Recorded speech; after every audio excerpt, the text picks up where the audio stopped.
Domnule Joană, trebuie să recunosc, acum vreo 2 ani, când am auzit zvonurile că apare Joană pe un cal alb și ajunge președinte, mi se părea plauzibil. Îmi imaginam că în ăștia peste 10 ani în care uitasem că existi, ai rupt dezvoltarea personală.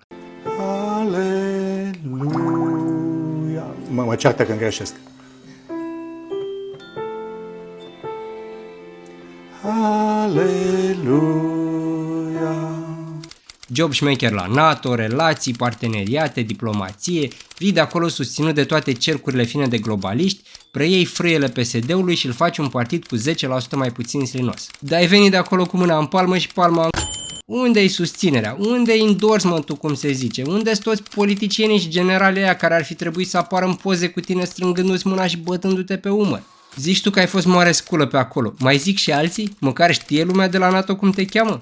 Te salutai cu ei pe hol când plimbai o hârtie și te făceai că muncești? Te chemau afară la o țigară sau vorbeau în șoaptă când treceau pe lângă tine? Singurul străinesc văzut la tine în campanie a fost izraelianul ăla dubios cu fermele de boți. Ia zi, de câți bani te-a făcut? Că pare că pui botul ușor la scamatorii. Și vorbind de bani, cine îți plătește campania? Pe cine ai în spate? Care-s planurile? Știu, e secret.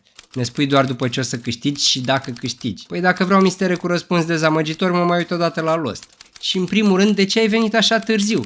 Deja ne săturasem de moaca lui Ciucă pe toate gardurile până ți-ai anunțat tu candidatura.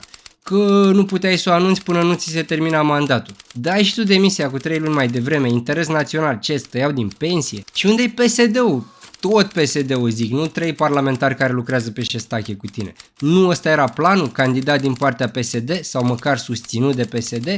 Așa, singurel prin cartierul ăsta periculos? Bă, aici nu e la tine la Bruxelles sau pe unde te plimbi tu. Ia dă puțin telefonul să te arăt o schemă. Scuze, ai și Gălățeanu din mine.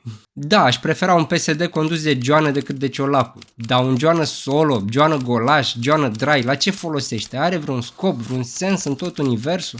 Dar am zis, hai să vedem, poate ești one man show. Și mă întorc la ceea ce spunea regele Mihai în 2011 când a făcut 90 de ani. Dumnezeu să dea sănătate, am fost și în Senat când a avut ultimul discurs. Ai avut multe bâlbe recent. Problema e că nu e asta problema, ci restul de lucruri pe care le zici. Platitudini vagi fără sens. Voi fi aici pentru fiecare dintre voi. Voi fi un președinte pentru toți. Pentru tineri și pentru pensionari.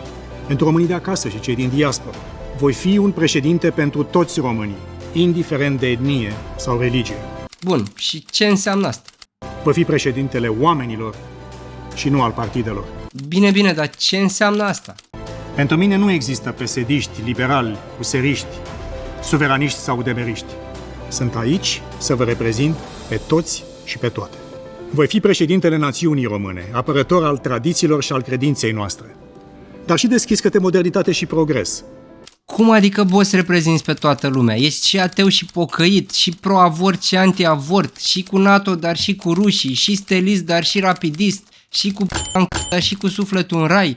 Cum vine, mă, chestia asta? Pe majoritatea subiectelor oamenii se împart în tabere cu idei care se contrazic, trebuie să alegi. N-ai cum să zici, eu sunt Joană și sunt și pro-capră, dar și pro-varză, dar și pro-lup. N-are niciun sens, cât de proști ne crezi. Vremurile nu vor fi ușoare, dar împreună putem să le facem mai bune. România nu are nevoie de perfecțiune.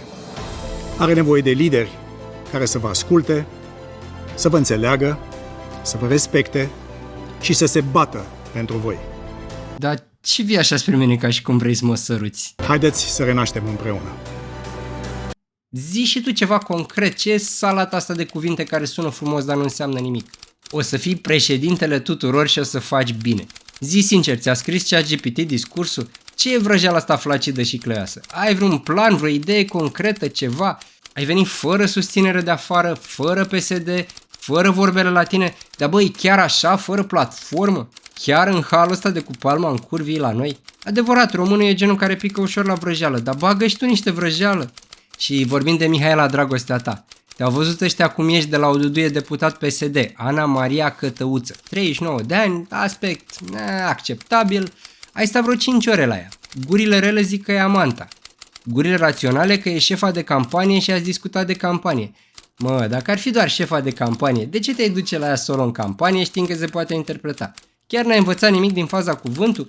Nu faci vizite dubioase în campanie. Bă, eu zic că fix asta voiai, să se interpreteze. Cu șapcă și ochelari de soare prin parcarea aia întunecoasă. Bine că n-ai călcat în ceva. Erai clar un om care vrea să atragă atenția asupra faptului că nu vrea să fie recunoscut.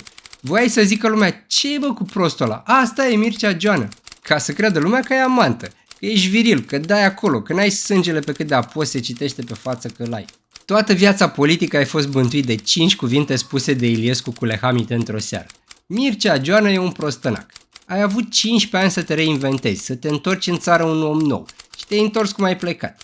Până și Băsescu, care acum e 20% viu și 80% în stare de fermentare, ți-a dat rușine de vreo 2 ori pe Facebook în campania asta. Bă, a scos marinarul hernia pe crack special pentru tine. Nu mai văzuse organul lui Soarele de când a fugit Udrea în Costa Rica. Ce voiam să te întreb, că am luat-o puțin pe arătură.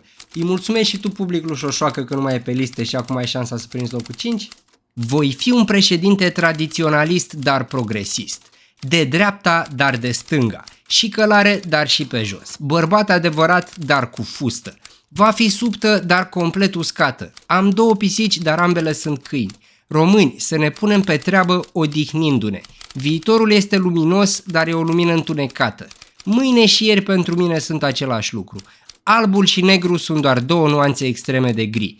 Când mă scarpin la pun mâna la gură, că așa e politicos. Votați cu mine, dar și cu restul. Cu toată lumea, dar mai ales cu nimeni. Bă, ne lași?